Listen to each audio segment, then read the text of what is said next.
Bonsoir, mesdames et messieurs. Eh bien, c'est un coup de théâtre inattendu au ministère du Travail, de l'Emploi et de la Solidarité sociale.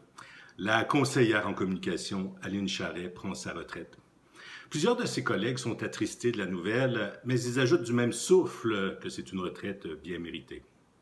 Madame Charret est reconnue pour ses compétences, son souci du détail, son empathie et son sens de l'humour. Selon des sources bien informées, elle a aussi certaines idées de grandeur, même si elle est toute petite de taille. Elle a un intérêt particulier pour l'exploration de l'espace et de l'univers, ainsi que pour l'Italie. D'ailleurs, la Fédération des hommes italiens du Grand Montréal se dit très déçue du départ à la retraite de Mme Charret.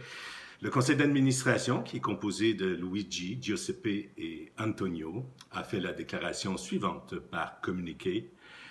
Ciao Bella.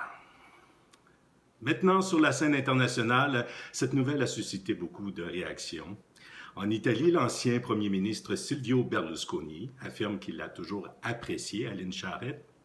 Non pas Charette, Charret, M. Berlusconi, qu'il faut prononcer. Il ajoute d'ailleurs qu'il l'a souvent invitée à ses petites fêtes privées, mais qu'elle ne s'est jamais présentée, ce qui constitue l'une des plus grandes déceptions de sa vie. Au Vatican, le pape François a souligné la vertu et la probité de Mme Charret.